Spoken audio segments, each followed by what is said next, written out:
सभी श्रोताओं को काव्या का नमस्कार। एक नई सुबह और नई उम्मीदों के साथ मैं फिर हाजिर हूँ। गोरखपुर रेडियो के सुबह के समाचार बुलेटिन में आपका स्वागत है। अगले कुछ मिनटों में हम आपको बताएंगे शहर की हर छोटी बड़ी और महत्वपूर्ण खबर।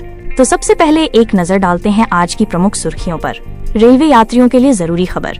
गोरखपुर डोमिनगढ़ तीसरी लाइन के काम के चलते गोरखधाम समेत 70 से ज्यादा ट्रेनें आज भी रहेंगी निरस्त।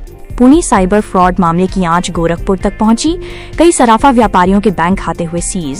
सीबीएसई परीक्षाओं की संभावित तिथि घोषित। 17 फरवरी से शुरू होंगी परीक्षाएं। विकास की रफ्तार तेज। आनंदनगर घुगली नई रेल लाइन के लिए भूमि अधिग्रहण का काम हुआ तेज।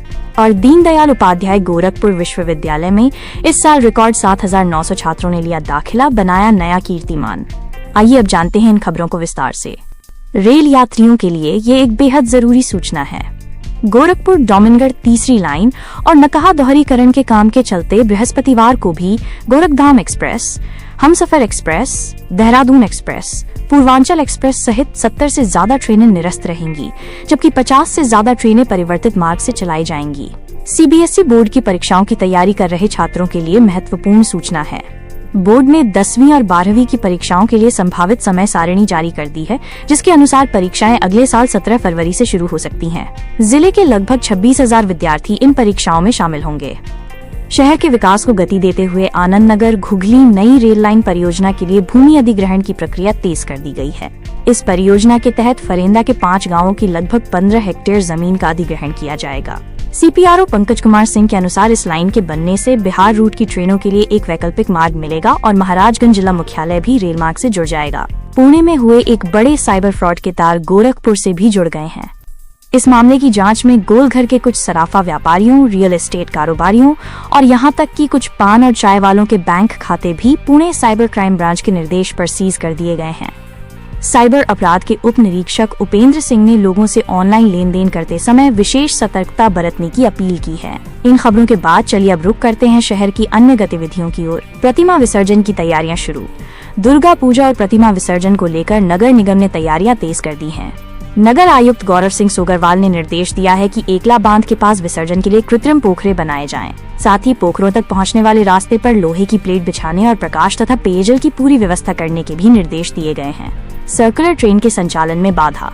गोमती नगर से प्रस्तावित पूर्वोत्तर रेलवे की पहली सर्कुलर ट्रेन का संचालन फिलहाल मुश्किल लग रहा है। वाणिज्य विभाग ने टिकट बुकिंग सिस्टम में तकनीकी समस्या का हवाला देते हुए इसे शुरू करने में असमर्थता जताई है। वन्य जीवों का रेस्क्यू। शहर के बीचों बीच बैंक रोड स्थित पंजाब नेशनल बैंक परिसर में एक अजगर और पूर्वोत्तर रेलवे के कार्यालय में एक बिज्जू मिलने से अफरा तफरी मच गई। सूचना पर पहुंची वन विभाग की टीम ने दोनों को सुरक्षित रेस्क्यू कर लिया। अब नजर डालते हैं शहर में हुई आपराधिक गतिविधियों और पुलिस द्वारा की गई कार्रवाइयों पर। फरार तस्करों पर 1-1 लाख का इनाम। पिपराइच के छात्र दीपक गुप्ता हत्याकांड में एसटीएफ ने जांच तेज कर दी है। पुलिस ने इस मामले में फरार चल रहे 2 मुख्य पशु तस्करों जुबैर और वहाब पर 1-1 लाख रुपए का इनाम घोषित किया है। एसटीएफ सूत्रों के मुताबिक ये दोनों इतने बेखौफ थे कि हत्या के बाद गांव में माहौल भांपने भी पहुंचे थे, लेकिन गुस्साई भीड़ देखकर वहां से भाग गए। इस मामले में लापरवाही बरतने के आरोप में अब तक 50 से अधिक पुलिसकर्मियों पर कार्रवाई हो चुकी है और आगे भी कुछ और पुलिसकर्मियों पर गाज गिर सकती है। मनरेगा अकाउंटेंट हथियार के साथ गिरफ्तार। एक अन्य मामले में महाराष्ट्र पुलिस ने रामगढ़ताल इलाके से एक मनरेगा अकाउंटेंट राघवेंद्र दत्त पांडेय को गिरफ्तार किया है। उसके पास से 3 तमंचे और एक अवैध पिस्टल बरामद हुई है। महाराष्ट्र पुलिस उसे ट्रांजिट रिमांड पर अपने साथ ले गई है। अब बात करते हैं शिक्षा जगत, खेल और कुछ अच्छी खबरों की। डीडीयू में रिकॉर्ड दाखिले। दीनदयाल उपाध्याय गोरखपुर विश्वविद्यालय ने इस साल एक नया कीर्तिमान स्थापित किया है। सत्र 2025-26 में विश्वविद्यालय परिसर में पहली बार 7,900 से अधिक छात्र छात्राओं ने प्रवेश लिया है।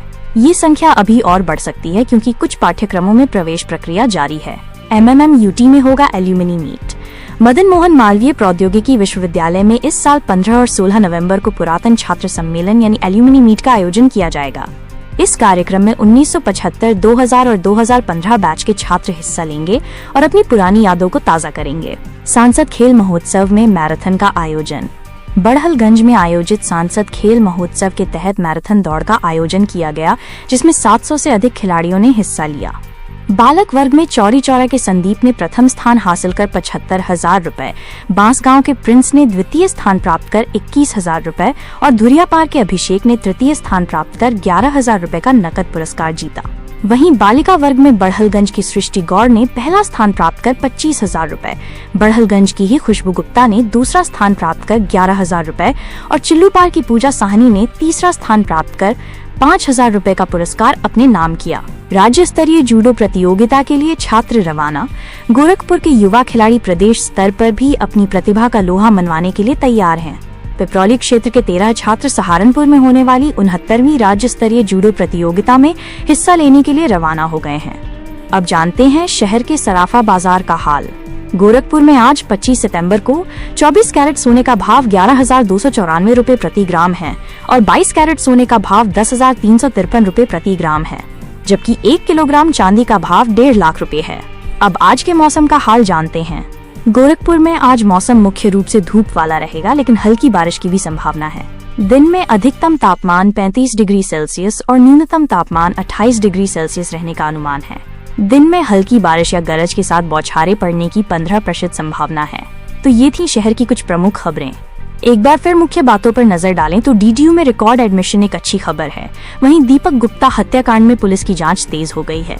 यात्रियों को ट्रेनों के निरस्तीकरण से परेशानी हो सकती है, इसलिए घर से निकलने से पहले जानकारी जरूर ले लें। आप सभी से अनुरोध है कि सतर्क रहें, सुरक्षित रहें और अपने आसपास की हर गतिविधि पर नजर रखें। इसी के साथ अब मुझे दीजिए इजाजत।